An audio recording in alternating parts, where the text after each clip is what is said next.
Well, what's my favorite beverage? The answer lies in this cup. I'm having a cup of coffee, and yes, coffee. I live for coffee. So my first memory of coffee is, while still in school during the board exams, when my mother used to pinto coffee at home and give it to me while I used to do my revision. But those days, she wouldn't.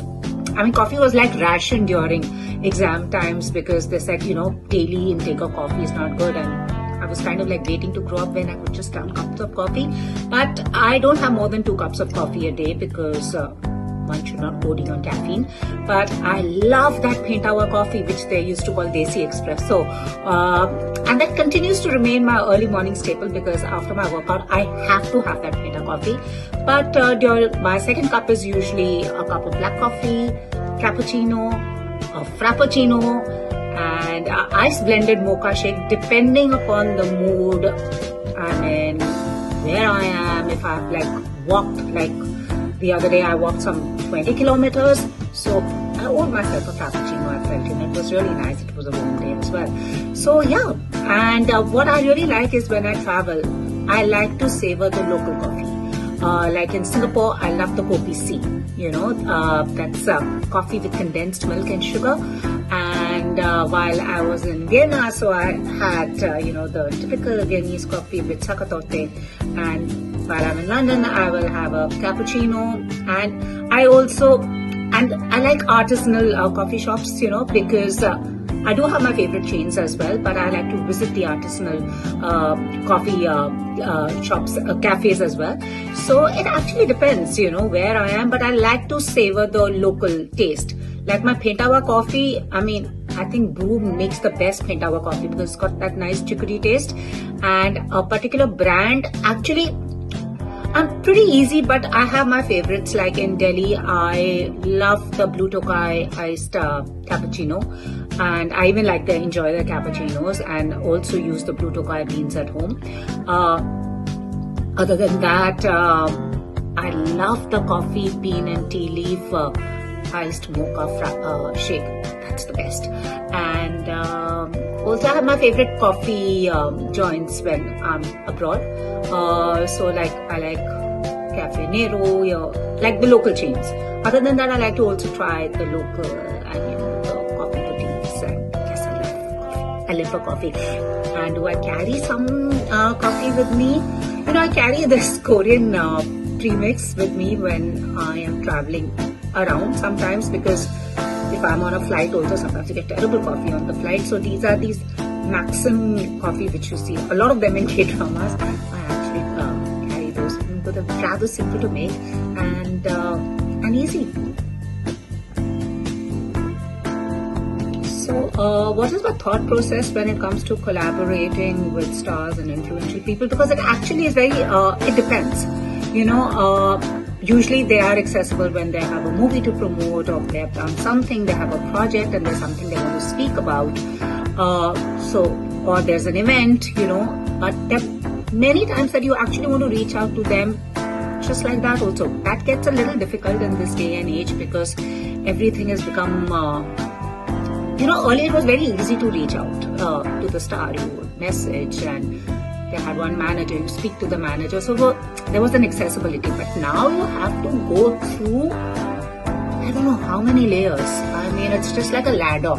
So to reach on top, you have to start from one PR who will then get in touch with the head PR. The head PR will get in touch with the agency. The agency will get in touch with another agency, and then comes the manager, then access to the star. So it's kind of like a maze now. So these days it's a little tough, and unless they want to speak to you, they want to feature on your publication, and so that's when you get access.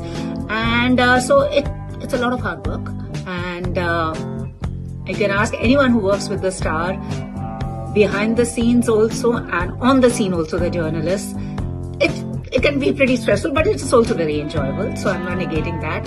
But earlier, back in the day, there were not so many channels, there were not so many people with cameras in the palm of their hand, so you could sit down for a chat. But Nowadays, a lot of thought. Your pitches have to be, that's the thing. Your pitch has to be so good that they cannot resist it. Like even if they don't have a movie to promote and you just want to have a conversation, your pitch should be such that the person actually wants to sit and speak to you. Yeah. In answer to your fourth question, I would say be authentic. Authenticity is key. And if you don't know, sip of my coffee. Because your intent will always come through and it always shows, because you really have to be passionate and believe in what you do. The landscape has of course changed, and I know one needs to evolve with that changing landscape and the scenario, because now everyone's chasing numbers. The power is in numbers. Kitna engagement. That's the first thing apparently we are told by PRs is, oh, the marketing team is looking at kitna engagement aa raha hai. Irrespective, like I spoke to one young actor who said the same thing, irrespective whether the person or that platform's engagement will translate into views for your content. It's not necessary. It's just that influencer or the person who's running that content has 5 million followers, has got 1 million followers, has 900k followers, and their reels and their content gets 4.5 million views. I'm just giving you hypothetical figures. But they said, wo engagement aata hai. But who are those people watching it? Does that mean those people who are watching this person's reel is going to sit and watch for your content? No. I had a young star who told me. And she's one of the brightest of her generation, Ananya Pandey, who said, it's not necessary my followers come and watch my movies. The thing is, if they come watch my movies, then I'll say I'm a success on social media. Social media is just to lend your voice, talk about what you're doing next and all. But these days, the thing is that if you have high social media numbers, it will translate into views for the interviews and all. But also, I do see a lot of journalists these days are feeling a little shortchanged, because earlier you spoke to the star about the movies, what they did, but now they are bypassing that and going to all these podcasts because they've got big numbers and discussing everything. So it's just this change, and let's see where it takes us. But at the end of the day, you have to be authentic. So I'm sure those who are doing that are also authentic, and some are not. Still have those views and engagement. It's all the chakkar of algorithms. So what attracted me to write, research on K content? Because I started watching Korean content way back in 2015. It's nearly a decade now. And this was when I had an injury in the gym and I was bedridden for a good 6 weeks. So I was really bored stiff of whatever was available, and even these OTT platforms hadn't come then, and so it was just your YouTube and the TV and your DVDs and what shows and movies and on the movie channels. So I started watching Korean content. But then in mainstream media, it was not a big deal, hardly even at work. They would watch me, would see me watching and saying, are you even understanding what's happening? But I just loved, and I also figured out, between the subtitles and the language, how to maneuver my way around, and then started learning the language also. So I just love the storytelling. I just extremely like the storytelling, and it was also refreshing. And I just love the nuanced way in which the characters, their stories were told, the storylines, the strong feminine gaze, the vulnerable men who also cried. It was just like the perfect dream, So and that's how it began. And then post 2020, once COVID happened, and it all blew up, because then everybody was in their homes and really wanting to watch newer stuff, and it just blew up the way.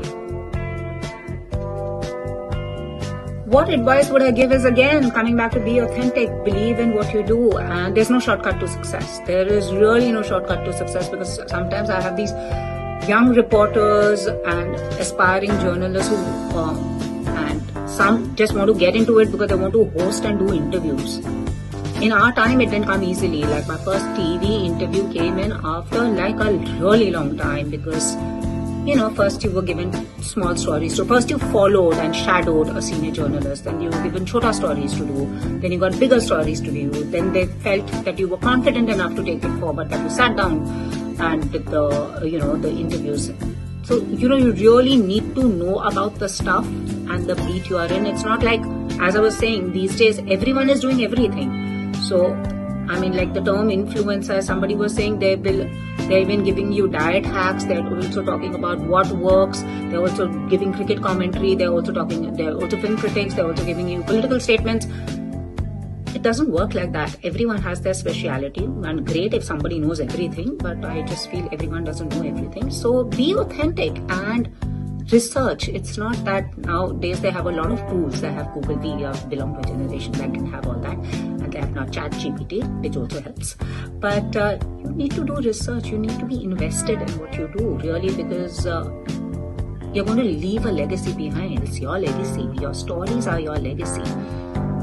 There are a lot of times now I have come across, young people who just feel copy pasting somebody's article, giving their byline. All that doesn't work. There's no shortcut to success. You really have to work hard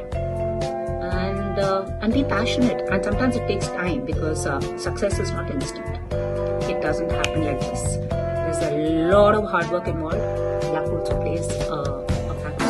But and you really need to be passionate, because that's what I would say. Be passionate. Well, the way everything K-pop, K-drama, K-beauty, K-food is going, it looks it's here to stay, because I was in the UK too. I was just surprised. Everywhere there's a K-pop store, there is Korean food, and it's really thriving, because a few years ago when I was in Australia, I had gone to K-Town. There was no such craze of K-Town. Was just like Koreatown was just like Chinatown, like everyone went, visited. But now there is. Well, I enjoyed spilling the beans on Miss Coffee Tale. So here's wishing everyone who tuned in and gave this a listen is all the very best. Be happy, healthy, and continue sipping on to coffee.